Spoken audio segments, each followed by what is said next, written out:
বাংলা ভাষায় একটি প্রবাদ আছে, ৭ খুন মাপ। আমরা স্বজনপ্রীতির অন্যায়ের যে উদাহরণ, সেই অন্যায়ের উদাহরণ দিতে গিয়ে অনেক সময় এইরকম একটি প্রবাদ ব্যবহৃত হয় বাংলা ভাষায়, ৭ খুন মাপ, মানে অন্ধ স্বজনপ্রীতির সেই জায়গায়।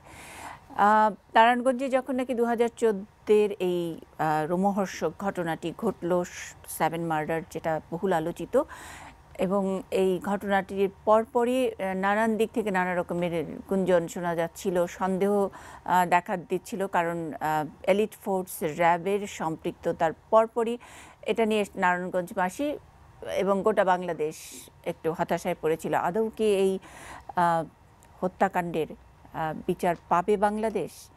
সেই বিচারের প্রাথমিক একটা রায় হয়েছে এবং উচ্চ আদালতে হয়তো যারা সংক্ষুব্ধ হয়েছেন তারা উচ্চ আদালতে যাবে, এবং প্রাথমিক রায়ে আমরা জানি যে 26 জনকে মৃত্যুদণ্ড দেওয়া হয়েছে, মোট 35 জনকে বিভিন্ন মেয়াদে মৃত্যুদণ্ড এবং কারাভোগের শাস্তি দেওয়া হয়েছে। বাংলাদেশের যে ইতিহাস, তাতে বোধহয় এত বেশি সংখ্যক মৃত্যুদণ্ডের একসঙ্গে একটি মামলায় এটি প্রথম। আলোচিত এই 7 খুন নিয়েই আমাদের আজকের, বা 7 খুনের এই রায় নিয়ে আজকে আমাদের নিউজ আওয়ার এক্সট্রা সাজিয়েছি। 7 খুন মাফ নয়, এটা আমাদের শিরোনাম। সঙ্গে আছেন এই 7 খুন মামলার বাদীপক্ষের আইনজীবী অ্যাডভোকেট শাকাত হোসেন খান, আছেন আইনজীবী এই ঘটনায় যিনি খুন হয়েছেন, নিহত হয়েছেন নৃশংসভাবে, আইনজীবী চন্দন সরকারের মেয়ে সুস্মিতা সরকার। আমাদের সঙ্গে যোগ দেবেন সাবেক বিচারপতি সৈয়দ আমিরুল ইসলাম, এবং আমরা অনুষ্ঠানের যে কোনো পর্যায়ে মাহবুবে আলম, অ্যাটর্নি জেনারেল, তার সঙ্গে আমরা সরাসরি সংযুক্ত হব। স্বাগত জানাচ্ছি আমাদের এই অনুষ্ঠানে। আমরা একটু আজকের যে রায় হলো সেই রায় নিয়ে সহকর্মী মাসুদুল হকের রিপোর্টে দেখে আসবো। নারায়ণগঞ্জ সিটি কর্পোরেশনের তখনকার কাউন্সিলর নজরুল ইসলাম আইনজীবী চন্দন সরকার সহ 7 জনকে এলিট ফোর্স র্যাবের বিপথগামী সদস্যরা অপহরণ করেন 2014 সালের 27 এপ্রিল। অপহরণের 3 দিন পর শীতলক্ষ্যা নদীতে তাদের লাশ ভেসে ওঠে। ঘটনার পর থেকে ঘাতকদের দৃষ্টান্তমূলক শাস্তির দাবিতে সারা দেশে নিন্দার ঝড় বইতে থাকে। নারায়ণগঞ্জের জেলা ও দায়রা জজ সৈয়দ এনায়েত হোসেন সকালে 23 আসামির উপস্থিতিতে সাম্প্রতিক সময়ে দেশের অন্যতম এই হৃদয় বিদারক, মর্মান্তিক, নিষ্ঠুর ও আলোচিত হত্যা মামলার রায় ঘোষণা করেন। রায়ে তিনি 35 আসামির সবাইকে দোষী সাব্যস্ত করেন। অবসান হয় সবার অপেক্ষার।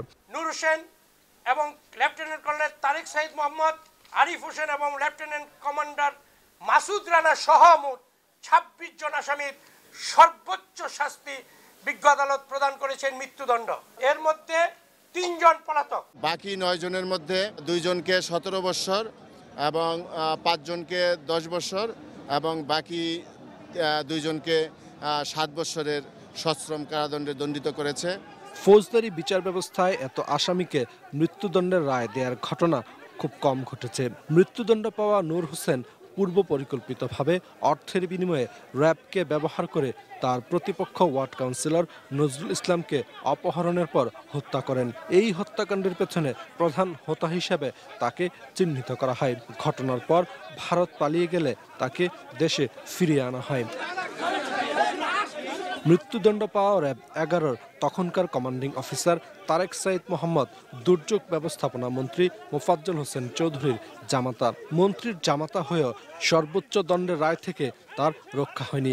তিনি র্যাব কর্মকর্তা ও সদস্যদের মাধ্যমে অপহরণ, হত্যা ও লাশ গুমের নির্দেশ দেন। নজরুল সহ 7 জনকে অপহরণ, হত্যা ও লাশ গুম করেন আরিফ হোসেন। তিনি ছিলেন অপারেশন কমান্ডার, আর এম রানা আরিফকে এসব কাজে সার্বিক সহযোগিতা করেন।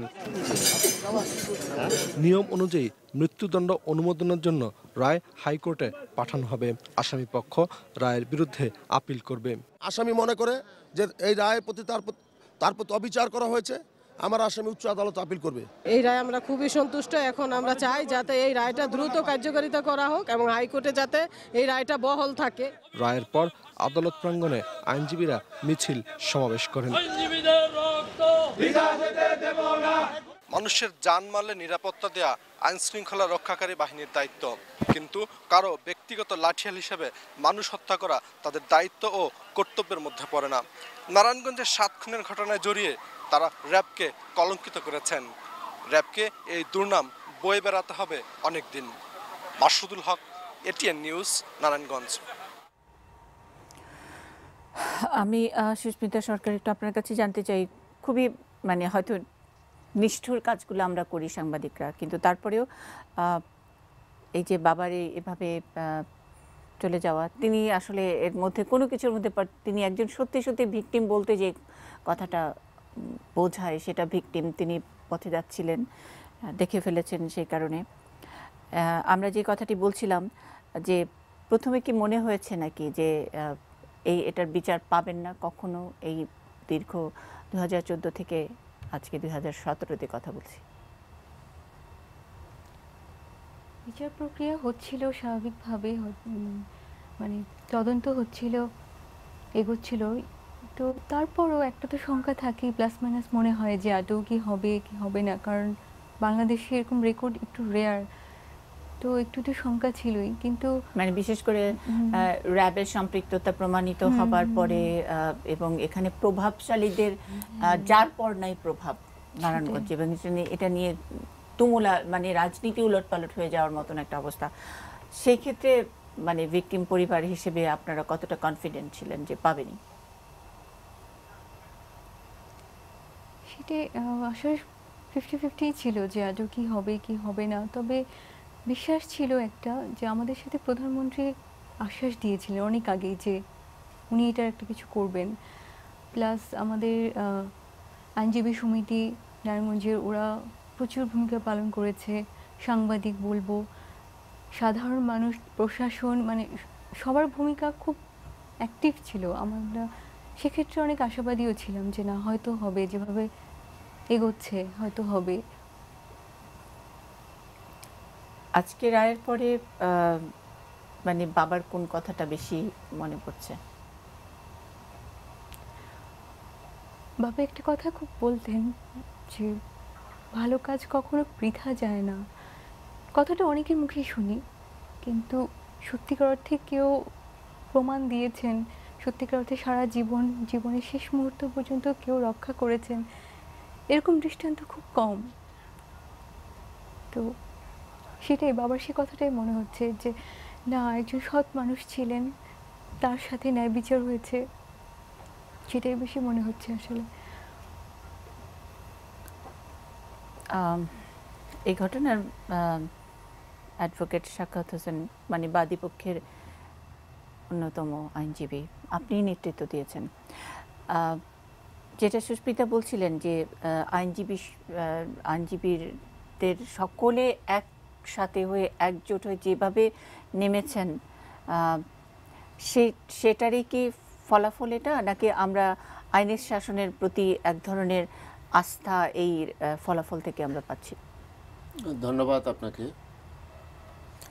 আপনারা জানেন যে এই নারায়ণগঞ্জের এই আলোচিত 7 খুনের ঘটনা একটি ডিফারেন্স ঘটনাটা এই জন্য বলবো যে একজন জনপ্রতিনিধি, যিনি একটি রাষ্ট্রের এলিট ফোর্স, তাদের ভাড়া করে তাদের দিয়ে কিছু লোককে হত্যা করা হয়েছে। সেই হত্যাকাণ্ডের শিকার হয়েছে কিছু নিরীহ ব্যক্তিও।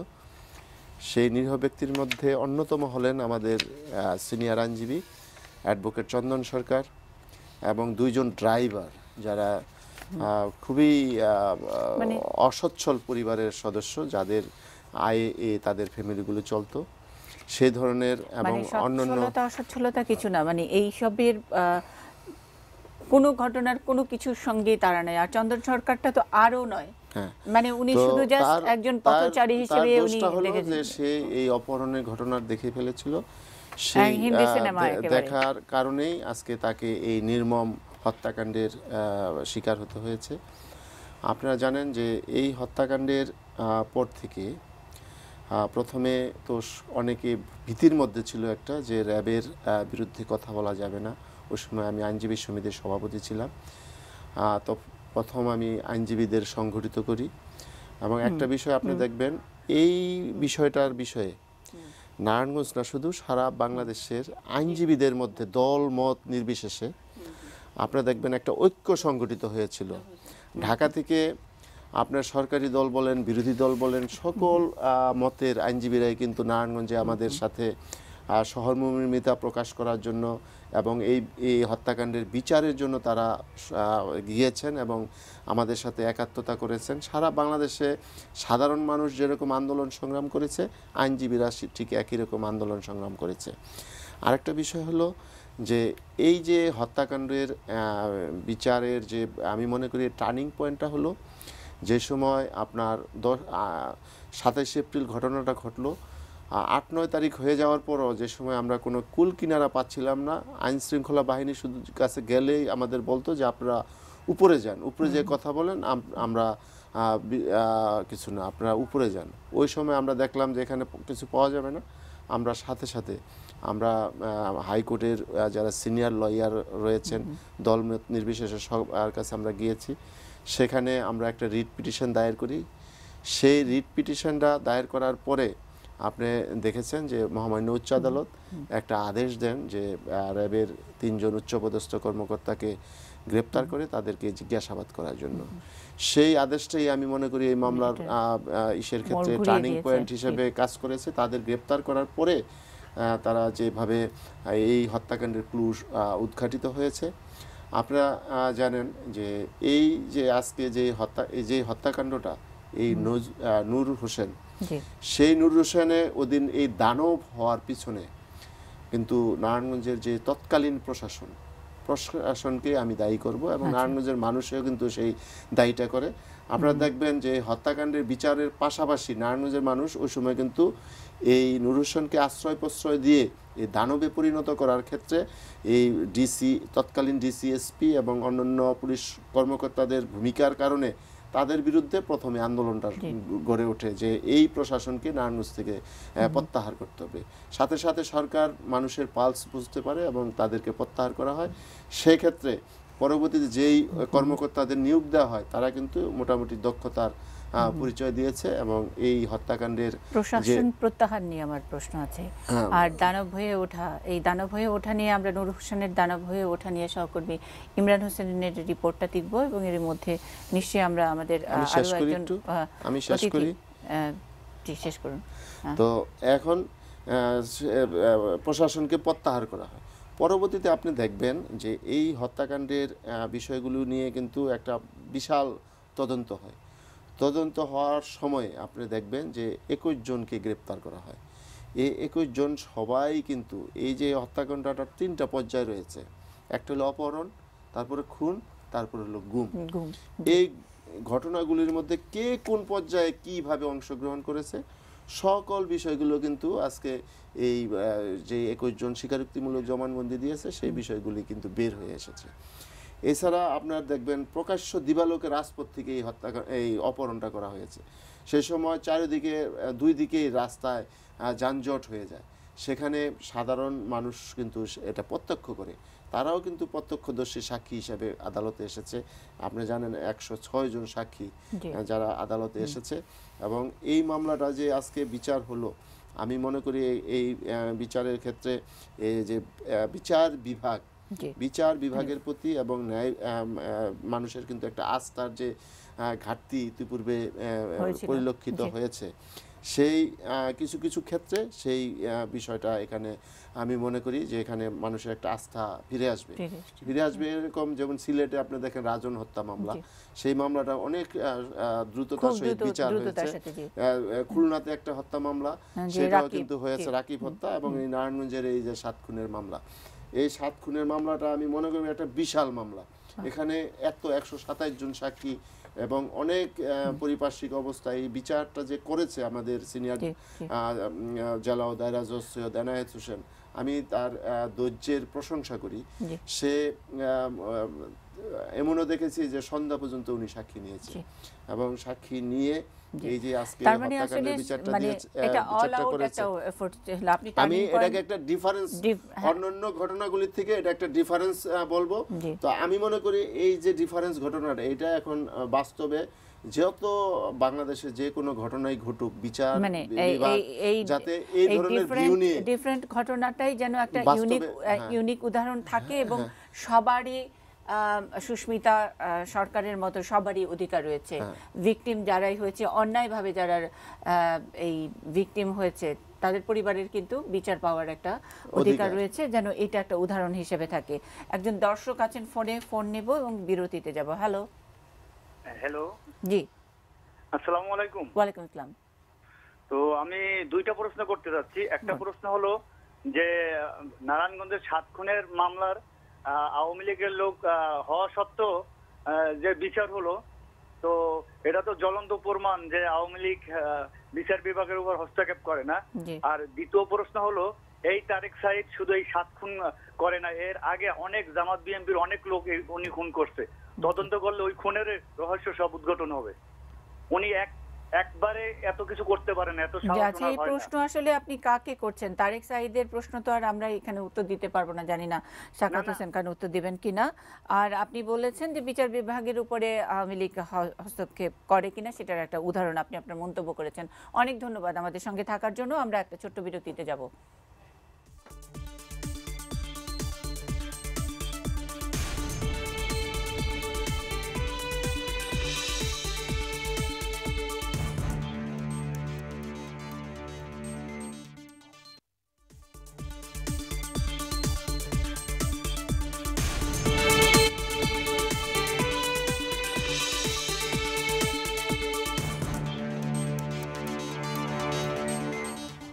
নিউজ আওয়ার এক্সট্রা 7 খুন মাফ নয়। আমরা একটি প্রচলিত প্রবাদকে একটু ভেঙে অন্যভাবে আজকে বলছি। আজকের ঘটনার প্রেক্ষাপটে আমরা জানি নারায়ণগঞ্জের আলোচিত 7 খুনের যে মামলা, সেই মামলার রায় হয়েছে।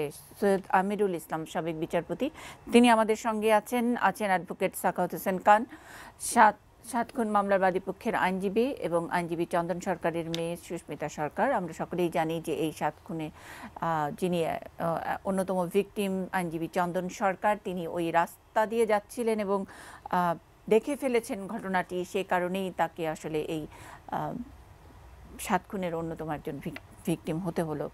আমরা সরাসরি অ্যাটর্নি জেনারেলের সঙ্গে সংযুক্ত হব। মাহবুবে আলম তিনি আছেন তার বাড়িতে, সহকর্মী আব্দুল সালাম আছেন যিনি আমাদের নারায়ণগঞ্জ প্রতিনিধি, এবং এই খুনের যে মামলা, সেই মামলার সঙ্গে তিনি একজন সাক্ষী হিসেবেও তিনি সাক্ষী দিয়েছেন। আমাদের পুরো বিষয়টি যিনি ফলো করেছেন একসঙ্গে আমাদের সহকর্মীদের সঙ্গে, রিপোর্টারদের সঙ্গে, আমরা তার কাছেও তার অভিজ্ঞতা শুনবো। আজকের এই রায় পাওয়ার পরে তার কেমন লাগছে সেটা শুনবো। তার আগে আমরা একটু মাহবুবে আলম অ্যাটর্নি জেনারেল, আমরা তার কাছে একটু যেতে চাই। স্যার, আমরা যেটা জানি যে মৃত্যুদণ্ডপ্রাপ্ত আসামিদের ডেথ রেফারেন্স আপিল অগ্রাধিকার ভিত্তিতে নিষ্পত্তির উদ্যোগ নেওয়া হয়েছে। আমরা শিশু রাজনের কথা যেটা বলছিলেন যে অ্যাডভোকেট সাকাত খান, শিশুর রাজন, রাকিব, তাদের কথা বলছিলেন। তো এই মামলাটির ব্যাপারে কি তেমন কোনো উদ্যোগ নেবেন কি না? আর আজকে রায়ের পরে সকলেই খুশি, এক ধরনের সন্তুষ্ট। আমরা যেখানে বলছি খুব অন্যভাবে আমরা প্রবাদ বাক্যটি লিখছি, 7 খুন মাফ নয়, অন্তত আইনের শাসন এবং বিচার বিভাগের যে হস্তক্ষেপ সেটার কথাও বলা হয়েছে। কিন্তু তারপরে কোথায় জানি একটু সন্দেহ আছে সাধারণ মানুষের। একেবারে আমি সাধারণ মানুষের কথা বলছি, যে উচ্চ আদালতে গিয়ে না আবার পার পেয়ে যায়, সেরকম কোনো সুযোগ আছে কিনা যেভাবে রায়টি হয়েছে?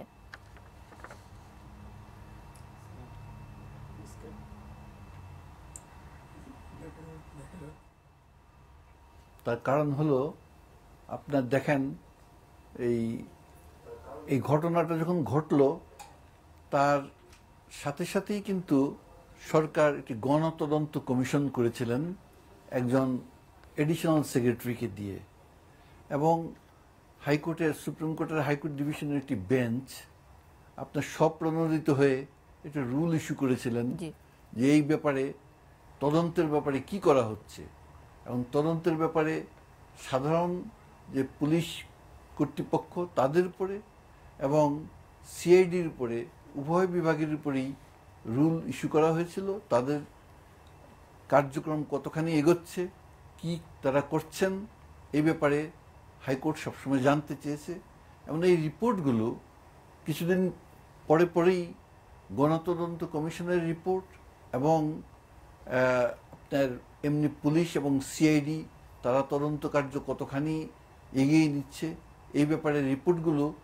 তারা সবসময় অ্যাটর্নি জেনারেল অর্থাৎ আমার মুখ থেকে শুনতে চেয়েছেন এবং বিভিন্ন সময়ে আদালতে আমি হাজির হয়ে এটা জানিয়েছি যে তদন্ত কার্যের কতখানি এগোলো বা সিআইডি কতখানি এগোচ্ছে এবং গণতদন্ত কমিটির রিপোর্ট তাদের যে ফাইন্ডিং এগুলোও আদালতের সামনে আমি স্বয়ং উপস্থিত হয়ে এগুলো পেশ করেছি। কাজেই উচ্চ আদালত এই ব্যাপারটাতে সবসময় একটি ব্যাপারটা তাদের পর্যবেক্ষণে রেখেছেন এবং এই ব্যাপারটা সবসময় তাদের গোচরে ছিল, ফলে সমস্ত কাজটা ত্বরান্বিত হয়েছে অতি শীঘ্র ভালোভাবে। আরেকটি বিষয়, সরকারি ব্যাপারে ভারতের সাথে নানা রকম সমঝোতার মাধ্যমে যে খুনের যে মুখ্য ব্যক্তি যিনি নায়কের ভূমিকায় ছিলেন নূর হোসেনকে ফিরিয়ে এনেছে, যেটা নূর হোসেন ভেবেছিল যে পালিয়ে ভারতে চলে গিয়েই অন্যান্য আসামিদের মতন সেও এই বিচারের যে হাত থেকে অব্যাহতি পাবে, সেটা হয়নি। কাজেই এই বিচারটি যে হলো এর পিছনে সরকার, বিচার বিভাগ সবারই একটি আগ্রহ ছিল, অবদান ছিল এবং সবারই সমস্ত বিষয়টা নিয়ে একটা দায়বদ্ধতা ছিল। আর যারা নাকি মনে করছে যে হাইকোর্টে এসে কি হয়ে যাবে, এটা একটা অমূলক। তখন এরকম খুন আপনার বিডিআর পিলখানাতেও হয়েছে, বহু আর্মি অফিসার মারা গেছেন, তাদের বিচার হয়েছে এবং তাদের আপিল হাইকোর্টে প্রায় 2 বছর যাবৎ হচ্ছে। এবং এছাড়াও আপনারা, আমি বলছি এই টাঙ্গাইলে যে ঘটনা ঘটেছে, একজন এমপি তার ভাই, তারা যে হত্যাকাণ্ডর সাথে জড়িত বলে তাদের বিরুদ্ধে মামলা হচ্ছে, সেই মামলাতেও তাদের জামিনের ব্যাপারে আমি স্বয়ং আদালতে গিয়ে বিরোধিতা করেছি এবং আমার এই বিরোধিতা খুব জোরালোভাবে বিরোধিতা করেছি। আজকেও তাদের জামিনের দরখাস্ত শুনানি ছিল, আমি সেটা আপনার বিরোধিতা করেছি এবং কাকতালীয়ভাবে দেখেন আজকে সরকার কিন্তু সেই এমপি এবং তার পরিবারের 4 জনকেই তাদের পার্টি থেকে বহিষ্কার করে দিয়েছে। কাজেই এই সরকার যে এই সমস্ত সন্ত্রাসী কার্যকলাপের ব্যাপারে তাদের যে জিরো টলারেন্স, এটা সবাইকে মানতেই হবে। এবং এই বিচার না হওয়ার যে একটা ট্রেডিশন আমাদের দেশে ছিল, যে বঙ্গবন্ধু বিচার হচ্ছিল না, জেল হত্যার বিচার হচ্ছিল না, এই বিষয়গুলো কিন্তু এই সরকার এসে সমস্ত বিচারগুলোর আপনার সম্পন্ন করার চেষ্টা করেছে এবং একটি জিনিস প্রমাণ করার চেষ্টা করেছে বা পদক্ষেপ নিয়েছে যে বিচারের ঊর্ধ্বে কেউ না, সে যেই হোক না কেন। এবং এই পদক্ষেপগুলো সরকার নিয়েছে বলেই আপনার এই বিচারগুলো আজকে সুষ্ঠুভাবে হচ্ছে। কারণ এই যে কোনো দেশে সরকার যদি বিচার কাজে সহায়তা না করে, বিচার কাজে অন্যান্য লজিস্টিক সাপোর্ট না দেয় এবং আইন শৃঙ্খলা বাহিনীকে এই তদন্তের ব্যাপারে নজরদারি না করে, খবরদারি না করে, তাহলে কিন্তু বিচার সবসময় ধরাছোঁয়ার বাইরে থেকে যায় এবং মানুষ হাহুতাশ করে। কাজে আমি বলবো যে এই আপনার নারায়ণগঞ্জের এই বিচারের পিছনে সরকারের তড়িৎভাবে যে সিদ্ধান্ত নিয়েছিলেন গণতদন্ত কমিশন গঠন করা এবং পুলিশকে এবং সিআইডিকে যেভাবে ইনভলভ করেছিলেন এবং সবচেয়ে বড় কথা হাইকোর্ট এই ব্যাপারটা যেভাবে স্বপ্রণোদিত হয়ে রুল জারি করে এবং বিভিন্ন সময়ে এই তদন্তের ব্যাপারে তাদের রিপোর্ট আদালতে পেশ করতে হয়েছে, এই সমস্ত কারণগুলো বিচারকে ত্বরান্বিত করেছে। স্যার, একটা ছোট্ট প্রশ্ন, আপনি বললেন যে এই 7 খুন মামলার যে অন্যতম আসামি যাকে নায়ক হিসেবে আপনি অভিহিত করলেন এবং তার এই মানে দুষ্কৃতিকারী হিসেবে যার বিরুদ্ধে একেবারে যাকে হতে দিয়েছে প্রশাসন, যাকে বাড়তে দিয়েছে সেই নূর হোসেন, আজকেও আমরা আমাদের সহকর্মীরা যখন নাকি এই রায়ের কার্যক্রমটি ইত্যাদি এগুলো কাভার করছিল, তখন তার সহযোগীদের বডি ল্যাঙ্গুয়েজ কিন্তু অন্যরকম ছিল। বডি ল্যাঙ্গুয়েজ কিন্তু অনেক সময় ম্যাটার করে। সুতরাং এই কারণেই জনমনে এক ধরনের একটু আশঙ্কা দেখা দিয়েছে। আর আপনি যেটা বললেন যে বিডিআরের ঘটনায় কিন্তু সেনা কর্মকর্তাদেরকে নির্মমভাবে হত্যা করা হয়েছে। সেই কারণে যে ফাঁসির নিম্ন আদালতের রায়, উচ্চ আদালতের রায় একই ছিল। এখানে আবার ঠিক উল্টো ঘটনা। এই ঘটনার সাথে নূর হোসেনের সঙ্গে সংশ্লিষ্ট র্যাবের কর্মকর্তারা, সুতরাং যারা র্যাবে ছিল। তো ব্যাপারটি সে কারণেই কিন্তু একটা প্রশ্ন দেখা দেয়। আপনি আরেকটু শক্ত করে যদি আমাদেরকে বলে আশ্বস্ত করেন যে বডি ল্যাঙ্গুয়েজের মানেটা কি, আসলে তারা কিসের জোরে করছে। আমরা জানি মর্তুজামান নামের যে সহযোগী চার্চিল, সে তো সাংবাদিকদের উদ্দেশ্য করে ডান্ডা বেরি পড়া অবস্থায় জুতা তুলে তিনি জুতা নিক্ষেপ করার চেষ্টা করেছে এবং সে বলছিল যে সাংবাদিকদের লেখালেখির কারণেই আজ এই পরিণতি হয়েছে, তারা বিচারের মুখোমুখি দাঁড়িয়েছে। সুতরাং আপনি কি বলবেন?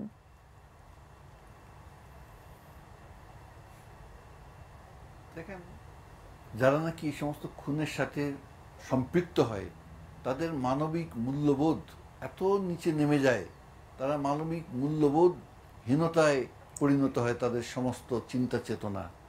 এবং এই সমস্ত যারা মানবিক মূল্যবোধ হারিয়ে ফেলে তারা যেরকম খুনের সাথে জড়িয়ে পড়ে, খুন করায়, এবং সেই সমস্ত লোকদের আদালতে হুমকি ধামকি যদি করে সেটা অস্বাভাবিক কিছু না। এরকম এর আগেও দেখা গেছে অনেক আসামি আদালতে, নিম্ন আদালতে বিচারের পরে উল্লাস প্রকাশ করে বলেছে যে তারা উচ্চ আদালতে তারা হয়তো খালাস পাবে বা অন্যরকম রায় হয়ে যাবে, কিন্তু এগুলো কোনো সময় হয়নি। আমাদের দেশে আপনার যে আইন, উচ্চ আদালতের যে আইন, উচ্চ আদালতের বিচার কার্য, সেই বিচার কার্য শুধুমাত্র বিচারক ইনভলভ থাকেন না, আমরা আইনজীবীরা ইনভলভ থাকি। এবং খুশির ব্যাপার হলো আজকে আপনারা মিডিয়াও সমস্ত কভার করছেন, এবং এই সাংবাদিকরা যেভাবে বিচার ব্যবস্থাকে সবসময় পর্যবেক্ষণ করছেন, তাতেও কিন্তু সবার উপর একটা জিনিসটা সবাই সিরিয়াসলি নেয়। কাজেই ওই আসামিরা তাদের বডি ল্যাঙ্গুয়েজে কি প্রকাশ পেল এটা আমার কাছে খুব গুরুত্বপূর্ণ মনে হয় না। আপনাদের স্যার, মানে আমি জানি এটা হয়তো আপনার ইস্যু না, কিন্তু রাষ্ট্রের সর্বোচ্চ ল অফিসার হিসেবে মানে আসলে আমি জানি না প্রশ্নটা আমি কার কাছে করব। বডি ল্যাঙ্গুয়েজ হয়তো কিছু না, কিন্তু যেই চেহারা ছবি আমরা দেখলাম, খুনের মামলার আসামিদের আমরা দেখলাম না কিন্তু। এবং তাইলে বোধহয় আদালতের কারাগারের অবস্থা খুবই ভালো এবং সেখানে বসে খুনের নির্দেশ দেওয়া যায় এবং তেলতেলা চেহারা খুবই ভালো, খুবই চারিদিকে যোগাযোগ এবং ডান্ডা বেরিয়ে বের হওয়া অবস্থায়ও এদিক সেদিক গালিগালাজ ইত্যাদি যেরকম চেহারা দেখলাম। আপনি মানবিকতা শব্দটা এখানে মিসইউজ মনে হয়, কিন্তু আমাদের মনে হয়েছে সাধারণ একটা ছিচকে চোরের আদালতে হাজির হওয়ার চেহারা কিন্তু অন্য থাকে, কিন্তু এই ক্রিমিনালদের তো আরও অনেক নেতাসুলভ চেহারা দেখলাম। আসলে কারাগারে কি খুব ভালো অবস্থা, ভালো পরিবেশ, নাকি তাদের জন্য এলিট, অপরাধীদের জন্য এলিট ব্যবস্থা? কারাগার বলতে পারবে মানে কি করে বলবেন? না, এটা তো এই সমস্ত অপরাধীর কোনো ডিভিশন পায় না আদালতে। এবং এই তেলের চেহারার কথা বলছেন, এগুলো যারা নাকি, আমি তো প্রথমেই বললাম, যারা স্বাভাবিক মানবিক চিন্তাবোধ হারিয়ে ফেলে, মানবিক মূল্যবোধ হারিয়ে ফেলে, তাদের সাথে সাধারণ অন্যান্য আপনি কি বলবো, তার তো একটা জীবজন্তুতে পরিণত হয়ে যায়, তা না হলে এই ধরনের খুন, এইরকম নির্মম খুনের সাথে তারা কিভাবে জড়িয়ে পড়ে। কাজেই আমি যে কথা বলছি, এরা যতই হামকি দামকি করুক, আমাদের দেশে আইনের শাসন আছে, বিচার বিভাগ আছে, বিচার কার্য হচ্ছে, এবং আমাদের আদালতে হাইকোর্ট থেকে অনেক মামলারই যে ফাঁসি বহাল থাকছে। স্যার, এটা কি অগ্রাধিকার ভিত্তিতে নিষ্পত্তি হবে কিনা?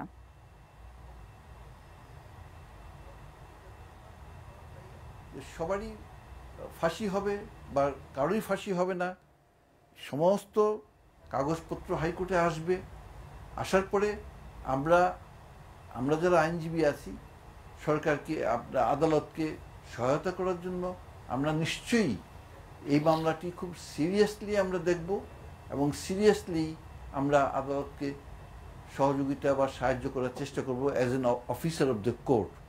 কাজেই আমার মনে হয় এই পরিবারের যারা সদস্য, যারা তাদের স্বজনকে হারিয়েছেন, তারা আমাদের উপর আস্থা রাখুন, আস্থা রাখা তাদের উচিত। এবং এর আগেও আপনারা দেখেছেন যে কোনো মামলায় আমরা হেলাফেলা করে করিনি, আমরা সিরিয়াসলি করেছি। এই মামলাটিও নিশ্চয়ই আমরা আমাদের সর্বাত্মক প্রচেষ্টা দিয়ে মামলাটি আমরা পরিচালনা করব এবং যাতে। অনেক ধন্যবাদ স্যার, অনেক ধন্যবাদ আমাদের সঙ্গে সংযুক্ত হওয়ার জন্য। আমি একটু আরও একজন সাবেক বিচারপতি আমাদের সঙ্গে, সৈয়দ আমিনুল ইসলাম, আমরা একটু দেরিতে পেয়েছি আপনাকে। যেটা বলছিলেন যে 7 খুন মাপ, আমরা আজকের যে শিরোনাম 7 খুন মাপ নয়, এই একটি ঘটনাতে কি আমরা এই পুরো ব্যবস্থার কথা বলছিলেন অ্যাটর্নি জেনারেল, যে সহায়তা বিচার বিভাগকে যদি সার্বিকভাবে সহায়তা করা হয় তাহলে আসলে আমরা সুবিচার পেতে পারি। একটি ঘটনা কেন, সবগুলো ঘটনার ব্যাপারে কি বিচার বিভাগ সহায়তা পেতে পারে না প্রশাসনের? আমার সে সবগুলি অপরাধের বেলায় রাষ্ট্রের একই রকম ভূমিকা থাকা উচিত, কারণ রাষ্ট্রের সাংবিধানিক দায়িত্ব হলো সাধারণ নাগরিকদের জানমালের নিরাপত্তা দেওয়া। সুতরাং যখনই যেখানেই কোনো রকম অপরাধ সংগঠিত হবে সেই অপরাধীকে আইনের বিচারের সম্মুখীন করা রাষ্ট্রের দায়িত্ব। সুতরাং ওই একখানে সহায়তা করবেন আর এখানে সহায়তা করবেন না, এটা রাষ্ট্রের নীতি হতে পারে না, কারণ রাষ্ট্রের সাংবিধানিক দায়িত্ব হলো নাগরিকদের জানমালের নিরাপত্তা। তবে এই যে আজকের এই নূর হোসেনের এই মামলায়, 7 খুনের মামলায়, এটাতে ওই মাননীয় অ্যাটর্নি জেনারেল বলেছেন আপনাদের বহুত ইলেকট্রিক অ্যান্ড প্রিন্ট মিডিয়ার একটা বিরাট ভূমিকা ছিল। আপনাদের আলাপ আলোচনার ফলে প্রশাসনের উপর একটা চাপ সৃষ্টি হয়েছে যাতে এই মামলায় তারা অন্য খাতে প্রবাহিত করতে না পারে। এই মামলারও প্রাথমিক অবস্থায় দেখবেন আসামিদের ধরতে গিয়ে গড়িমসি, আসামিকে পাওয়া যায় না, আসামি করা যায় না, হাইকোর্টের এবং এবং কত সহজে ভারতে মানে পালিয়ে যেতে সক্ষম হলো সেটাও তো আমরা দেখলাম। না, ভারতে পালিয়ে যাওয়াটা কিন্তু অন্য কোনো যে কোনো লোকের জন্যই সহজ, কারণ আমাদের বলেন বিজিবি বলেন আর বিএসএফ বলেন, কারণ আমাদের কর্মচারীদের যেই নৈতিকতা আর আমাদের প্রশাসনে যেই শৈথিল্য, তো যে কোনো ব্যক্তি, আর যারা বর্ডারে থাকে, আমার তো বাড়ি বর্ডারে, আমি দেখি বিনা পাসপোর্টে যায় আসে, সেটা কথা না। এবং নূর হোসেনকে যে আমরা আনতে পেরেছি সেটা একটা বড় কারণ হলো এই জন্য ভারতের সাথে আমাদের বন্ধি বিনিময় চুক্তি স্বাক্ষরিত হয়েছে। সুতরাং যেহেতু তিনি এখানে চার্জশিটভুক্ত আসামি, সেই জন্য ওই বন্দি বিনিময় চুক্তি অনুসারে ভারতের কাছে আর কোনো অল্টারনেটিভ ছিল না তাকে বাংলাদেশে পাঠানো ছাড়া। তবে তার আগে তারা বিচার করেছে তিনি যে বেআইনিভাবে ভারতে অনুপ্রবেশ করেছেন, সেই জন্য তার বিচার করে তার সেই সাজা দিয়ে তারপর তাকে আমাদের রাষ্ট্রের কাছে হস্তান্তর করেছে। তো আমি যে কথাটা বলতে চাই, শুধু এই একটা ঘটনা না, এখানে র্যাবের লোকরা সংশ্লিষ্ট ছিল বলে এবং যারা ভিকটিম তাদের মধ্যে খুব সমাজের গণ্যমান্য ব্যক্তি ছিলেন বলেই যে এই মামলাটা আপনাদের কাছে প্রাধান্য পেয়েছে।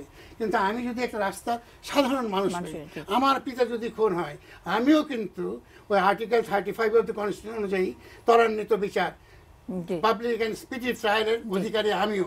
সেই ক্ষেত্রে কিন্তু রাষ্ট্রকে একই ভূমিকা পালন করতে হবে। যদি না করেন তাহলে কিন্তু ডাবল স্ট্যান্ডার্ড। আমরা বহু ক্ষেত্রে দেখি রাষ্ট্র কিন্তু এইটা একই স্ট্যান্ডার্ড মেনটেন করতে পারছেন না, যেটা আমাদের জন্য একটা চিন্তার বিষয়।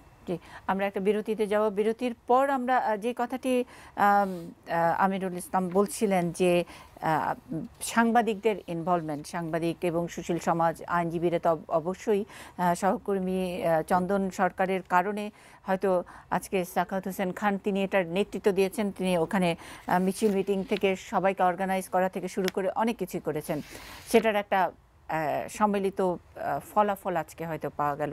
আমরা সহকর্মী আব্দুল সালামকে পেয়েছি, লিংক স্টুডিওতে আছেন, তার কাছ থেকে শুনবো। তার আগে একটা ছোট্ট বিরতি।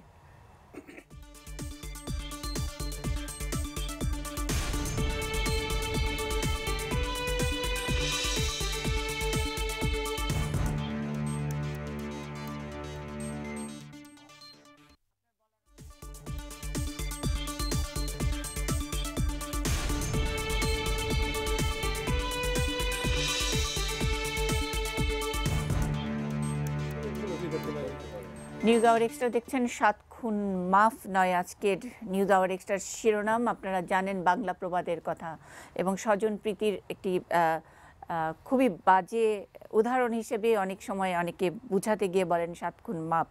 সেটি আসলে বাংলাদেশে অন্তত এই ঘটনার ক্ষেত্রে তার উল্টো শিরোনাম আমরা লিখতে পারছি। আমরা বিচার বিভাগের প্রতি আমাদের শ্রদ্ধা এই অনুষ্ঠানের তরফ থেকে। সৈয়দ আমিরুল ইসলাম আমাদের সঙ্গে আছেন, সাবেক বিচারপতি এবং 7 খুন মামলার অন্যতম আইনজীবী, বাদীপক্ষের আইনজীবী অ্যাডভোকেট সাখাওয়াত হোসেন খান আছেন। আইনজীবী চন্দন সরকারের মেয়ে সুস্মিতা সরকার আছেন। বাসা থেকে আমরা একটু আগে কথা শুনছিলাম অ্যাটর্নি জেনারেল মাহবুবে আলম এবং আমার সহকর্মী আব্দুল সালাম আছেন, যিনি আমাদের নারায়ণগঞ্জ করেসপন্ডেন্ট। তিনি এই মামলার অন্যতম একজন সাক্ষীও। আমি একটু আব্দুল সালামের কাছে একটু শুনতে চাই। আব্দুল সালাম, যে কথাটি বলছিলেন যে এই আসামিদের যারা তাদের চেহারা ছবি এবং তাদের বডি ল্যাঙ্গুয়েজ নিয়ে প্রশ্ন করেছি, আমি জানি যে মাহবুবে আলমের এখতিয়ারের মধ্যে না, কিন্তু জানতে চাই যে তারা আসলে কোন যোগ্যতায় এই ডিভিশন পাওয়া, মানে তারা ভিআইপি বন্দি হিসেবে ডিভিশন পেয়েছেন এবং তাদেরকে আসলে আজকে হাজির করার সময় একটা স্বরাষ্ট্র মন্ত্রণালয়ের একটি নির্দেশনাও ছিল, যেটা অ্যাডভোকেট সাখাওয়াত বলছিলেন। আজকে সেই নির্দেশনা কি মানা হয়েছে? ধন্যবাদ আপনাকে। গতকাল পুলিশ সুপার আমাকে জানিয়েছিলেন যে স্বরাষ্ট্র মন্ত্রণালয়ের নির্দেশনা অনুযায়ী যে 4 জন প্রধান আসামি নূর হোসেন, তারেক সাঈদ, আরিফ এবং এম রানা, এই 4 জনকে ডান্ডি বেরি, যেটা বলা হয় পুলিশের ভাষায় ডান্ডি বেরি, এটা দিয়ে নিয়ে আসা হবে। আমি কভার করতে গিয়ে যেটা দেখেছি যে নূর হোসেনকে যখন আদালতে হাজির করা হয় তার ডান্ডি বেরি ছিল এবং তার হেলমেট পরানো ছিল এবং তাকে জুতো খুলে কিন্তু আদালতে তোলা হয়। আর 3 জন আসামি, তাদের কাছে কিন্তু ডান্ডি বেড়া পরা খুলে নিয়ে তাদেরকে আদালতের ভিতরে নেওয়া হয়েছে। গত 38টি কর্মদিবসে, কার্যদিবস যেটা বলা হয়েছে, যে আদালতে আমরা যখন কভার করতে গিয়েছি তখন প্রতিদিনই কিন্তু খুব খোশ মেজাজে আমরা এইসব কর্মকর্তাদের দেখেছি, যারা খুব ভালোভাবেই, এবং আমি একটু আগে যে কথাটি আমি বললাম যে তারা কিন্তু প্রতিটি হাজিরাতেই ভি চিহ্ন প্রদর্শন করত, যে বিষয়টা এরকম ছিল যে এটা কোনো ব্যাপার না। এবং আপনি আরেকটা জিনিস খেয়াল করবেন, সেটা হচ্ছে যে নূর হোসেনকে যখন আদালতে প্রথম নিয়ে আসা হলো ভারত থেকে আনার পরে, তখন কিন্তু নূর হোসেনের যে অনুসারী তারা কিন্তু রাস্তায় মিছিল করেছে এবং প্রতিবন্ধকতা সৃষ্টি করার জন্য চেষ্টা করেছিল, যে এই আইন শৃঙ্খলা বাহিনীর মধ্য দিয়েই। ঠিক তেমনিভাবে তারা নূর হোসেনের মধ্যে আদালতে যখন তাকে হাজির করা হতো, যেটা অ্যাডভোকেট সাখাওয়াত হোসেন আর আমার চেয়ে ভালো বলতে পারবেন, যে তখন তারা কিন্তু সেখানে এমনভাবে আচরণ করতেন যে তারা মনে হচ্ছে যে কোনো একটা খুনি কিংবা এতগুলো হত্যা মামলার আসামি, এরকম একটা প্রবণতা তাদের মধ্যে কখনো ছিল না। আর যখন তাদেরকে নিয়ে আসা হতো এবং দেয়া হতো, তাদের যে পোশাক, যে কথাটি আপনি বুঝাতে চাচ্ছেন যে পোশাক ছিল, যে তাকে কিন্তু পোশাক দেখে কখনো বোঝা যায়নি সে একটা 7 খুনের মামলার আসামি। ঠিক তেমনি ভাবে আরেকটা জিনিস যদি আপনি দেখেন, যে অবসরপ্রাপ্ত বলি আর বরখাস্ত বলি লেফটেন্যান্ট কর্নেল তারেক সাঈদ, সে কিন্তু এই যে 2 বছরের কারাভোগের সময়টা, বিচারাধীন সময়টা, এই সময়ের কিন্তু অধিকাংশ সময়টাই তিনি মেডিকেল কলেজে কাটিয়েছেন। এইটা কিন্তু আমরা তাকে যখন হাজির করা হতো, আপনি জানেন যে 38টি কর্মদিবস কিন্তু 1 বছরের কম সময়ের মধ্যে শেষ করা হয়েছে আদালত। এই 38টি কর্মদিবসের মধ্যে কখনো তাকে অধিকাংশ সময় কিন্তু মেডিকেল কলেজ থেকে নিয়ে আসা হতো। আমার একটি ঘটনা অ্যাডভোকেট সাখাওয়াত হোসেনের মনে থাকার কথা যে একদিন নূর হোসেনকে তারেক সাইদকে মেডিকেল থেকে আনা হয় নাই, সেদিন কিন্তু আমাদের বিজ্ঞ জেলা জজ আদালত মুলতবি করে পরে তাকে আনার সময় প্রার্থনা করে একদিনের সময় নিয়ে পরের দিনই কিন্তু আনা হয়েছে। এই যেটা আমরা বলে থাকি যে জামাই আদর, এই জামাই আদরটা কিন্তু তাদের প্রত্যেকের ক্ষেত্রে ছিল। বিশেষ করে এই চারজন নূর হোসেন, তারেক সাইদ, আরিফ এবং হচ্ছে এম রানা, এদের ক্ষেত্রে কিন্তু একজন সাধারণ কয়েদিকে আমরা যেভাবে দেখি আদালতে হাজির করার ক্ষেত্রে, এদের ক্ষেত্রে কিন্তু সেটি কখনো মানা হয়নি। এটার পেছনে কি আছে আমি জানি না, রাজনৈতিক কারণ থাকতে পারে, প্রভাব প্রতিপত্তি থাকতে পারে। আরেকটা প্রশ্ন যেটা হলো যে নূর হোসেন যেভাবে নূর হোসেন হয়ে উঠলো এবং তার পেছনে যে তখনকার প্রশাসনের যে ভূমিকা, তারপর প্রশাসনকে প্রত্যাহার করা হয়েছে। তো প্রশাসন তো এক প্রশাসন নারায়ণগঞ্জ থেকে সরে গিয়ে আরেক জায়গায় গিয়ে আরও একজন নূর হোসেন না হুর হোসেন কিছু একটা বানাবেন। তো এটা কি আমরা সুবিচার পেলাম কিনা, যে এই প্রশাসনেরও তো বিচার হওয়া উচিত যাদের ছত্রছায়ায় এই ধরনের ঘটনা ঘটে। আর সাধারণ মানুষের আজকে এই পুরো সকাল থেকে নারায়ণগঞ্জ কভারেজ থেকে শুধু এইটাই মনে হয়েছে। আপনি আরও ভেতরের কথাগুলো বলছেন যে এই ৩৮ কার্য দিবসে তাদের যে ভি চিহ্ন দেওয়া ইত্যাদি এবং জামাই আদর এবং অ্যাজ ইফ কিছুই হয় নাই। তো এইটা আসলে কোন ক্যাটাগরিতে পড়ে এবং কিভাবে তারা পেলেন? আর প্রশাসন নিয়ে আমরা একটু জানতে চাই। তাহলে প্রশাসন তো প্রত্যাহার হয়েছে, এত জামাই আদরই বা তারা কিভাবে পাচ্ছেন? যে কথাটি আপনি বলছিলেন যে সেই জায়গায় আমার কথা যে ৭ খুন হওয়ার কিছুদিন পরেই কিন্তু নারায়ণগঞ্জের পুলিশ প্রশাসন এবং জেলা প্রশাসন দুজনকেই কিন্তু পরিবর্তন করা হয়। আপনি যে কথাটি বলতে চাচ্ছেন যে এই যে পুলিশ সুপার এবং জেলা প্রশাসক দুইজনই কিন্তু এখন পোস্টিং পেয়ে গেছেন, তাদের বিরুদ্ধে কিন্তু এখন পর্যন্ত প্রশাসনিক কোনো ব্যবস্থা গ্রহণ করা হয়নি। একজন পুলিশ সুপার যিনি যখন ছিলেন সৈয়দ নুরুল ইসলাম, তার সাথেই সবচেয়ে বেশি সখ্যতা ছিল নূর হোসেনের। এবং আপনি আরেকটা বিষয় জানবেন যে নূর হোসেনের একটি ছেলে আত্মহত্যা করেছিল পুকুরে। সেই আত্মহত্যার দিন একজন পুলিশ সুপার কি করে তার বাড়িতে গিয়ে তাকে সমবেদনা জানায়, এটা কিন্তু আমরা তখন আলোচনা হয়েছিল পত্রপত্রিকায়, আমরা মিডিয়াতে এটা প্রচার করেছিলাম যে নূর হোসেনের বাড়িতে কিভাবে একজন পুলিশ সুপার তার ছেলের মৃত্যুর ঘটনায় যেতে পারে। এই পুলিশ সুপারের ছত্রছায়াই কিন্তু সবগুলো ঘটনা ঘটেছে। আপনি আরেকটি বিষয় আমি আপনাকে অ্যাডভোকেট সাখাওয়াত হোসেনকে স্মরণ করিয়ে দিতে চাই যে ৭ খুন যেদিন নূর হোসেন চন্দন সরকার অপহরণ হয়, আমরা কিন্তু ওই দিন জানতে পারিনি যে চন্দন সরকার অপহরণ হয়েছে। আমরা জানতাম যে নজরুল অপহরণ হয়েছে। রাত্র ৯টার দিকে যখন অ্যাডভোকেট সাখাওয়াত হোসেন, আমরা যখন পুলিশ সুপারের কার্যালয় সৈয়দ নুরুল ইসলামের কার্যালয়ের সামনে দাঁড়ানো, তখন কিন্তু সে এসে আমাদের বললেন, ব্যক্তিগতভাবে আমাকে বললেন যে সালাম ভাই, আমরা কিন্তু চন্দন সরকারকে পাচ্ছি না। আমরা কিন্তু বিষয়টা কিন্তু তখন আমাদের কাছে একটা হচ্ছে নজরুল এবং চন্দন সরকার দুইটা বিষয়কে কিন্তু আমরা গুলিয়ে ফেলেছিলাম যে নজরুলের সাথে তো চন্দন সরকারের তেমন কোনো সম্পর্ক ছিল না বা তার কোনো আইনজীবী ছিল না। বিষয়টি নিয়ে যখন আমরা পুলিশ সুপারের কাছে কথা বললাম, তখন কিন্তু উনি বিষয়টাকে হেসে উড়িয়ে দিলেন যে দেখেন তার কোনো বন্ধু বান্ধবীদের বাসায় গিয়ে বসে আছে কিনা। এটা কিন্তু সাখাওয়াত হোসেনের মনে থাকার কথা। তখনই আমরা বিষয়টাকে ভেবেছিলাম যে চন্দন সরকারের বিষয়টা তারা খুব হালকাভাবে নিচ্ছে। কিন্তু দ্বিতীয় দিন যখন চন্দন সরকারের গাড়িটি গুলশানে পাওয়া গেল, তখন কিন্তু আমরা নিশ্চিত হলাম যে চন্দন সরকার অপহৃত হয়েছে। এবং আমি যে কথাটি আগে বলতে চাচ্ছিলাম যে ৩০ তারিখে যখন লাশগুলো উদ্ধার হয়, আমি সেই সময় কিন্তু শান্তির চরে ছিলাম। শান্তির চরটি আপনি জানবেন যে মেঘনা, ধলেশ্বরী এবং শীতলক্ষা নদীর মোহনা, এই মোহনায় যখন লাশগুলো পাওয়া যায় তখন কিন্তু আমি সেখানে উপস্থিত ছিলাম এবং আমি দেখেছি তখন চন্দন সরকারের লাশ, আমি দেখেছি নজরুলের লাশ। যেই চন্দন সরকারকে যখন অপহরণ করার কিছুক্ষণ আগে তার কোর্টে আমার সাথে সর্বশেষ দেখা হয়, কারণ ব্যক্তিগতভাবে তার সাথে আমার অত্যন্ত পরিচয় ছিল, সে একজন সুলেখক ছিলেন। পাশাপাশি নজরুল ওই দিন কিন্তু হাজিরা দেওয়ার জন্য কোর্টে এসেছিলেন এবং নজরুল যেহেতু ছাত্র রাজনীতি করতেন, কাউন্সিলর ছিলেন, আমাদের সাংবাদিকতার কারণে তার সাথেও একটা সম্পর্ক ছিল। এই দুজনের যখন আমি লাশ দেখি, তখন কিন্তু ওখানে যারা ছিলেন তারা কেউ কিন্তু মানে চোখের পানি না ফেলে থাকতে পারেননি। আমি বিউটির আহাজারি দেখেছি। বিউটি, আমরা যে আহাজারিটি আজকে নদীর পাড়ে প্রচার করে থাকি প্রত্যেকটা মিডিয়া, সেটি কিন্তু আমাদের করা। এবং সেই আহাজারিটি যখন আমি দেখি, এখনও দেখি, তখন কিন্তু আমার ওই দৃশ্যগুলো বারবার চোখের সামনে আসে যে কি অপরাধ করেছিল নজরুল।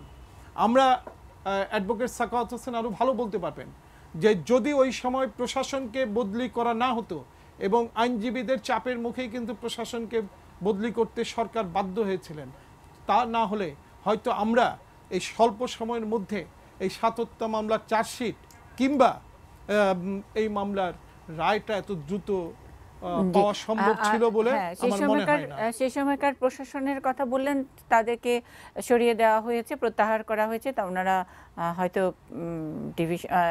মানে পদোন্নতিও পেয়ে থাকতে পারেন, নিশ্চয়ই বড় পদ পেয়ে গেছেন। এবং কেন, কিসের জন্য বড় পদ পেলেন, এটা আসলে গোটা জাতির কাছেই প্রশ্ন। কিন্তু আমার প্রশ্নটা ছিল অন্যখানে, যে যদি ডিসিএসপিকে সরিয়ে দেওয়া হয়ে থাকে, তারপরে কি এমন জাদুর বলে এরকম জামাই আদরে এদেরকে রাখা হয় এই ৭ খুনের মামলা, আলোচিত ৭ খুনের মামলার এই আসামিদের, এবং তাদেরকে যে নির্দেশনা দেওয়া হয়েছে সেই নির্দেশনাও আসলে মানা হয়নি আজকে অন্তত আদালতে হাজির করবার সময়। অন্যান্য অনেক প্রশ্ন আছে। আমাদের সঙ্গে যারা আছেন অ্যাডভোকেট সাখাওয়াত, সুস্মিতা সরকার, সৈয়দ আমিরুল ইসলাম এবং আব্দুল সালাম থাকুন আমাদের সঙ্গে। দর্শক, আমরা ফিরছি ছোট্ট একটি বিরতির পর।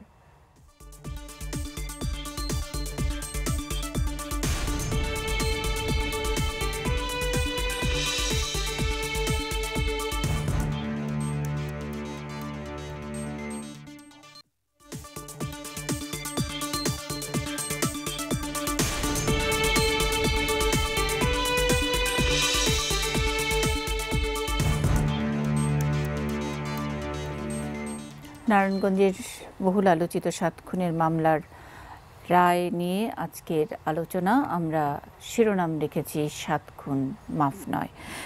বিরতিতে যাবার আগে শুনছিলাম সাংবাদিক আব্দুল সালামের কথা। তিনি তার যে অভিজ্ঞতা এবং পুরো এই আইনি প্রক্রিয়াটির সঙ্গেও তিনি একজন সাক্ষী হিসেবে, প্রত্যক্ষদর্শী হিসেবে ছিলেন, সাংবাদিক হিসেবে ছিলেন।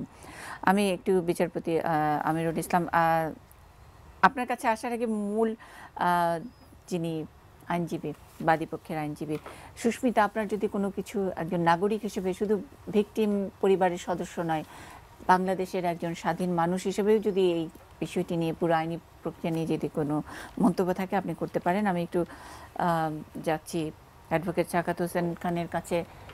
বারবারই বলছিলাম যে এই এখনকার প্রশাসনের সহযোগিতাটা তারা কোন ইয়েতে, কোন এখতিয়ারে পেয়েছে? না, আপনার এই যে আসামিদের জেলখানায় যে রাখা হয়, জেলখানায় রাখার ক্ষেত্রে কিন্তু স্থানীয় প্রশাসনের কোনো হাত নেই এখানে। আপনারা জানেন যে জেল কোড অনুযায়ী তাদেরকে কিন্তু বেশিরভাগ যারা মূল আসামি, কয়েকজনকে রাখা হয়েছে কাশিমপুর কেন্দ্রীয় কারাগারে এবং ঢাকা কেন্দ্রীয় কারাগারে আছেন। সালাম ভাই একটু আগে যে কথাটা বললেন, কারাগারে তো আছে, অনেকে তো আপনার কারাগারেই থাকে নাই, থাকছে হসপিটালে। না, কারাগারে বসে যদি আপনার খুন করার নির্দেশ দেওয়া যায়, কারাগারে বসে তো আমরা শুনেছি যে এবার সিটি কর্পোরেশন নির্বাচনের সময় নূর হোসেন নিজে অনেক ভূমিকা রেখেছে, তার স্ত্রীকে দিয়ে তিনি এই নির্বাচন ক্যাম্পেইন করিয়েছে। তো আর নূর হোসেন এমন কে যা তার 11টি লাইসেন্স করা অস্ত্র থাকতে হবে না? সেই বিষয়টা আমি বলি আপনাকে। গতকাল আমি পত্রিকায় দেখেছি, স্বরাষ্ট্র মন্ত্রণালয় থেকে যে চিঠিটা দেওয়া হয়েছে সেটা পত্রিকার মধ্যে ছাপা হয়েছে। ওই চিঠির মধ্যে বলা আছে যে এই নূর হোসেন, তারেক সাঈদ সহ যে উচ্চপদস্থ 4 জন কর্মকর্তা, তাদেরকে যে বিপজ্জনক আসামি হিসাবে, আজকের জন্য বিপজ্জনক আসামি হিসাবে দেখার জন্য বলছে, যে তারা এই কারণে বিপজ্জনক, সেই কারণগুলি উল্লেখ করে তারপরে আপনার চিঠি দেওয়া হয়েছে জেল কর্তৃপক্ষের কাছে। আজকে যে এই জেল কর্তৃপক্ষের যে বিষয়টা, আপনি আদালতে আপনি বিষয়টা যদি দেখবেন, আপনার প্রতিনিধি ছিল ওখানে, দেখবেন যে আজকে ওই যে নূর হোসেন কে হয়তো কাঠগড়ায় উঠানো হয়েছে, কিন্তু ওই যে তারেক সাইদ মাহমুদ, তারপরে রানা, তারপরে আরিফ হোসেন, তাদেরকে কিন্তু কাঠগড়ায়ও তাদের একটা সাইটে, বাইরে একটা সাইটে রাখা হয়েছিল এবং তাদের কোনো হাতে দড়ি দিয়ে বাঁধা ছিল না, দড়ি দিয়ে বাঁধাও ছিল না, এই আপনার ডান্ডা বেরিয়েও ছিল না। সুতরাং এইসব বিষয়গুলির কারণেই কিন্তু কিছু বিষয় আছে জনগণের মধ্যে যে আজকে যে তাদের ব্যাপারে যে সন্দেহটা পোষণ করা হয়, এই সন্দেহ পোষণের জায়গাটা হলো এখানে, যে তারা পত্রপত্রিকা আসে যে তারা জামায়াতে থাকে। আজকে তো এই কথাটা তো সত্য, প্রভাব ফেলুক বা না ফেলুক, যে সে একজন সাবেক বড় কর্মকর্তা এবং একজন বর্তমান একজন মন্ত্রীর জামাতা, সেই হিসাবে মানুষের মধ্যে একটা সন্দেহ, একটা উদ্বেগের জায়গা থাকে। আর আরেকটা ব্যাপার হলো যে আজকে আপনি দেখেছেন যে আমি যে কথাটা বললাম, যে অ্যাটর্নি জেনারেল সাহেবও বলেছেন যে এই হত্যাকাণ্ডটা কিন্তু প্রথমেই এই ঠিক পথে আসে নাই, ঠিক পথে কিন্তু পাঠিয়েছে মহামান্য হাইকোর্ট, এবং সেই ঠিক পথে থাকার জন্য হাইকোর্ট কিন্তু সবসময় একটা অবজারভেশনে রেখেছে। সেই অবজারভেশনে রাখার কারণে এবং জনগণের এবং বাংলাদেশের মানুষের যে একটা আগ্রহ এবং তাদের আন্দোলন সংগ্রামের কারণেই কিন্তু আজকে এই মামলাটার একটা রায়ের এই পর্যায়ে এসেছে। তা এখন যে বিষয়টা মানুষের মধ্যে, আমরা তো সাধারণ জনগণের সাথে করি, অনেকে অনেক কথা বলে যে হয়তো হাইকোর্টে তারা ছাড়া পেয়ে যাবে, অথবা এরকমও বলে যে হয়তো তারা ওই যে এই প্রেসিডেন্টের মার্সি পেয়ে যাবে, এই জন্য এইসব কথাগুলি হচ্ছে। তো এইসব কথাগুলি হওয়ার পরে আজকে যে সময় আমরা অ্যাটর্নি জেনারেল মহোদয়ের কাছ থেকে যে বক্তব্যটা শুনলাম, এতে আমরা আবার একটু আশার আলো দেখতে পারি। তো আমরা কিন্তু আশার আলো দেখতে চাই। আমরা চাই এই যে আজকে যে মামলাটা, এটা একটা দৃষ্টান্ত হলো, এই দৃষ্টান্তটা যাতে প্রতিটা মামলার ক্ষেত্রেই প্রতিফলিত হয়। আজকে স্যার বলেছেন যে আজকে এই যে নারায়ণগঞ্জে 7 মার্ডার হয়েছে, 7 মার্ডারের পরে আর 5 মার্ডার হয়েছে, 3 মার্ডার হয়েছে, নারায়ণগঞ্জে কিন্তু এগুলি হয়েছে। এই যে আজকে যদি 7 মার্ডারের যে বিচার হয়েছে, তার পাশাপাশি যদি আবার 5 মার্ডারের সুন্দর বিচার হয়, আবার 3 মার্ডারের বিচার হয়, এসব বিচারগুলি যদি হয় তাহলে মানুষের মধ্যে কিন্তু একটা আস্থা ফিরে আসবে। সামাজিক আন্দোলনের কথা আমরা সব সময় বলি, কিছু হলে মানে এটা একটা টোটাল, আপনি বলছেন মহামান্য আদালতের ইন্টারভেনশনটা, রিটটা একটা বড় ঠিক ডিরেকশনে এই মামলাটিকে দিয়েছে। তার আগে কিন্তু আইনজীবীরা সম্পৃক্ত, সুশীল সমাজ ফুঁসে উঠেছে নারায়ণগঞ্জে, আমরা সেই ছবিটা দেখেছি। এবং নারায়ণগঞ্জের সঙ্গে গোটা বাংলাদেশের মানবতা এটার সঙ্গে একত্রিত হয়েছে, এবং এটার সুবিচারটা যদি না পায় তাইলে আসলে এইটার ফলাফলটা অন্য জায়গায় গিয়ে যোগ বিয়োগ হবে। এটা নিশ্চয়ই এরকম একটি ইঙ্গিত কিন্তু বাংলাদেশের মানুষ দিয়েছে। আমি একটু সুস্মিতা আপনার কাছে একটু সাধারণ মানুষের প্রতিনিধি হিসেবে যদি সুস্মিতা বলেন, যদিও আজকে আপনি ভিকটিম পরিবারের সদস্য, আপনি চন্দন সরকারের বাবার কথা নিশ্চয়ই বারবার মনে পড়ছে। সামাজিক আন্দোলনের কথা যখন আমরা বলি, সেখানে এই যে পরিবারগুলোর সময়, আজকে আপনার বাবা অপহৃত হয়েছে, নির্মমভাবে প্রাণ দিয়েছেন, কান্নাকাটি করছেন। এদিকে আমরা দেখছি যে অন্য আরেক পরিবারের হয়তো তার বাবা এটার জন্য দায়ী, একজন নূর হোসেনকে নূর হোসেন করার পেছনে দায়ী নিশ্চয়ই সেই পরিবারের সদস্যরা বা একজন পুলিশ প্রশাসনের ঊর্ধ্বতন কর্মকর্তা, একজন ডিসি। তো সেই ক্ষেত্রে পারিবারিকভাবে তো তারা কোনো হিউমিলেশনের শিকার হচ্ছে না, বা সামাজিকভাবেও হচ্ছে না, রাষ্ট্রীয়ভাবে তারা পদোন্নতিতে যায়, তাইলে আসলে কোথাও গিয়ে কি ধাক্কা খান? অবশ্যই। এখন কিছু শোনার মানে আমরা তো আসলে নন পলিটিক্যাল একটা ফ্যামিলি ছিলাম, খুব একটা আইডিয়া ছিল না।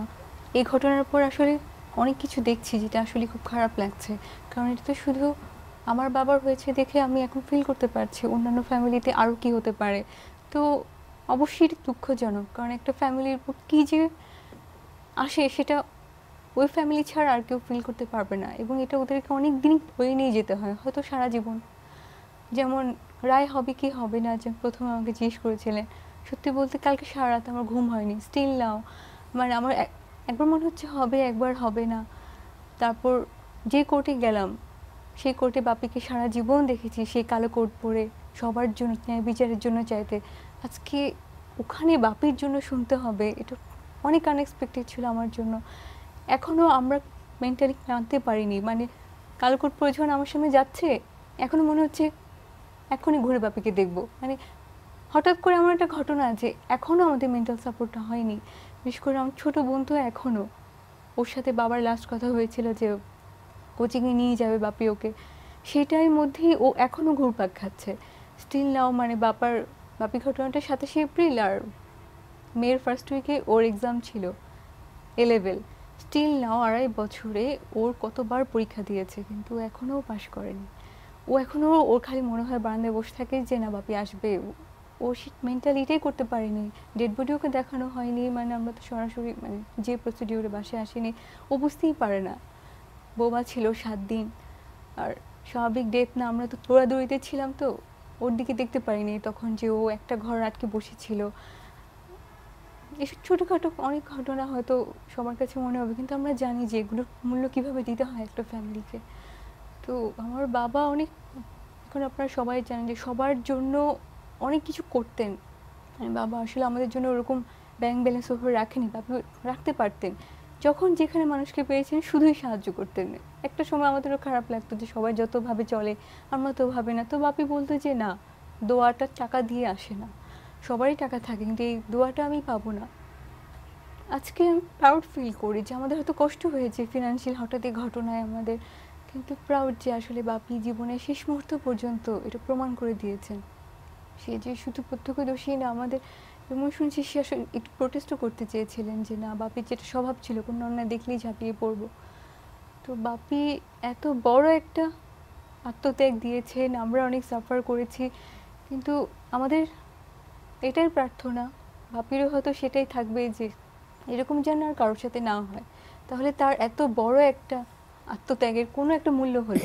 জীবন দিয়ে প্রতিবাদ, এরকম একজন পরোপকারী মানুষ, সৎ মানুষ, ভালো মানুষ, এবং হয়তো চন্দন সরকার এখানে এই ভিকটিমদের মধ্যে না থাকলে হয়তো এই নূর হোসেনের মতো এরকম একটি ক্রিমিনাল বা আরও র্যাবের কর্মকর্তারা যারা সোকল্ড, তারা যারা এই রকম একটি ঘটনা ঘটিয়েছে হয়তো ধরাছোঁয়ার বাইরেই থাকতো, এবং আরও অনেক, আপনি খুনের হিসাব দিচ্ছেন 5 খুন 7 খুন, নারায়ণগঞ্জ অন্যভাবে আসতো না। আজকে নারায়ণগঞ্জ একটা অনন্য উদাহরণ, হয়তো নারায়ণগঞ্জ একটা অন্ধকার উদাহরণ হিসেবেই বারবার করে থাকতো। আমরা শেষ এক লাইন আমি একটু শুনতে চাই আব্দুল সালামের কাছে, তারপর স্যার আমি একেবারে শেষ মন্তব্য নিব আপনার কাছ থেকে। আব্দুল সালাম, আসলে আজকে যে রায়টি হয়েছে এটি আমাদের কাছে একটা প্রত্যাশিত রায়। আমাদের অনেকের কাছে আশঙ্কা ছিল, যেটি সুস্মিতা বলছিলেন যে রায়টা কি হবে, এবং আমি এর আগে যে পুলিশ সুপার ছিলেন যিনি এই মামলার চার্জশিটটি প্রদান করেছেন, তিনি একদিন কিন্তু আমাকে বলেছিলেন যে কমপক্ষে 20 জন ফাঁসি হতে পারে, কারণ তারা সেভাবেই চার্জশিটটি তৈরি করে দিয়েছেন। আজকে আমার কাছে কিন্তু তার কথাটি মনে পড়ে যে আমি কালকেও এই কথাটি আমার সহকর্মীদের বলছিলাম যে কমপক্ষে 20 জনের ফাঁসি হবে। তারা অনেকে আমাকে প্রশ্ন করেছিলেন কিভাবে, আমি বললাম যে ডক্টর খন্দকার মহিউদ্দিনের চার্জশিটের একটা ধারণা ছিল এরকম। আমরা ছোট করব আব্দুল সালাম, আমরা শুধু বলি যে একটা তো আইনের বিচার আর একটা সামাজিক বিচার। আইনের বিচারে 26 জনের ফাঁসি হয়েছে, সব মিলে 35 জনকে সাজা দেওয়া হয়েছে। তার বাইরে যে আলাপ আলোচনা, তাতে মনে হচ্ছে যে বিভিন্ন সময় প্রশাসন এইভাবে সন্ত্রাসীদের বাড়তে দেয়, এবং প্রশাসন অনেক সময় সেটার জন্য পুরস্কৃত হয়। তারা হয়তো আর্থিকভাবে পুরস্কৃত হয়, প্রফেশনালি পুরস্কৃত হয়, সামাজিকভাবে তিরস্কৃত হওয়ার কি তাদের মধ্যে নাই, নাকি তারা ওইটা ইমিউন, ওই সিস্টেমটা তারা বন্ধ করে রাখে, মানে ভেতরটাই তাদের অন্যরকম। আসলে যাদের তারা দেখছেন, জানছেন, বুঝছেন যে এই নূর হোসেন তৈরি করার পিছনে তাদের অনেক অবদান আছে, তারা গর্বিত হচ্ছেন, নাকি ভি চিহ্ন দিচ্ছেন, তাদের চেহারা সত্যি আমার এখন দেখতে ইচ্ছে করছে। আসলে বিষয়টা এরকম যে যাদের সামাজিক দায়িত্ব বোধ নাই, তারা শুধু আর্থিক সুবিধাটা নেয়ার জন্যই সবচেয়ে বেশি তৎপর থাকে। তো আমাদের কিছু কিছু প্রশাসনিক কর্মকর্তা ছিলেন যারা নারায়ণগঞ্জে অবস্থান করে তাতে আর্থিক সুবিধা নিয়েছেন, কিন্তু সামাজিক যে দায় দায়িত্বটুকু সেটু পালন করেনি। তবে নারায়ণগঞ্জের মানুষের কাছে আজকে নিশ্চয়ই এটা একটা তারা উদাহরণ হয়ে প্রশ্নবোধক থাকবে। এবং এই প্রশ্নবোধ নারায়ণগঞ্জ মানুষের প্রশ্নবোধক নিয়ে কোথাও না কোথাও দায়িত্ব পালন করছেন। স্যার একদম এক লাইন, আমি বিদায় নিয়ে নিচ্ছি, আমরা একটু দেরিতেও শুরু করছি। স্যার শেষ লাইন, আপনি একটা কোনো আশাবাদের কথা বলেন, আমরা এটার শেষ রক্ষা হবে কিনা এই রায়, শেষ রক্ষা হবে কিনা 7 খুন মাফ হবে না, এই নিশ্চয়তা কেউ দিতে পারবে না। তার অনেকগুলি কারণ আছে। আজকে বিচারিক আদালতে 26 জনের ফাঁসি হয়েছে। এই রায়ে কি প্রমাণাধি এসছে সেটা উনি জানে, আমরা জানি না। হাইকোর্টে ডেথ রেফারেন্স আসবে এবং তারাও এপিল করবে, সেখানে আবার এটা পুঙ্খানুপুঙ্খরূপে বিচার বিশ্লেষণ হবে। সেখানে আবার একটা দীর্ঘসূত্রিতার প্রশ্নটিও কিন্তু আছে এবং এটা নিয়ে আশঙ্কা আছে। এটা আপনার আমি খুন হলেও তাই হবে, উনি খুন হলেও তাই হবে, সবাই বেলা। সুতরাং সেখানে আবার আরেকটা স্ক্রুটিনি হবে। তো এটা আইনেরই প্রক্রিয়া যে বিচারিক আদালত থেকে হাইকোর্ট ডিভিশনে এবং আপিল দিবেন। সুতরাং সেখানে আইনের বিশ্লেষণ, ঘটনা প্রবাহের বিশ্লেষণে এই রায়ের কতটুকু থাকবে বা থাকবে না এটা এখনই নিশ্চিতভাবে বলা যায় না। তবে আমরা আপাত দৃষ্টিতে যা দেখছি, আমার মনে হয় যে এই রায় বহাল থাকার সম্ভাবনাই বেশি থাকবে। এই কথা কিন্তু নিশ্চিতভাবে বলা যায় না। আমার সংখ্যাটা যেখানে ওই আর্টিকেল 49 অফ দি কনস্টিটিউশন আমরা বহুবার দেখেছি, সব সরকারের আমলেই দেখেছি, যাদের ডাবল মার্ডার কেসের আসামি সাজা হলো, ফাঁসি হলো, একদিন জেলে না গিয়ে সে আর্টিকেল 49 মওকুফ পেয়ে গেল। এইটা যেন না হয় অন্তত এই মামলায়। আপনার এই যে সাবধান বাণী আর্টিকেল 49, এটা নিয়ে অন্তত যারা এই যে সামাজিক আন্দোলন করে এই পর্যন্ত অন্তত এই ঘটনাটিকে, 7 খুনের মামলাটিকে এই পর্যন্ত এনেছেন, তারা সোচ্চার থাকবেন। আমাদের একজন প্রাজ্ঞ আইনবিদ, তার এই সাবধানতার অংশটুকু আমরা আমাদের একটা পরবর্তী কর্তব্য হিসেবে পালন করব সকলে মিলে সামাজিক আন্দোলনের মাধ্যমে।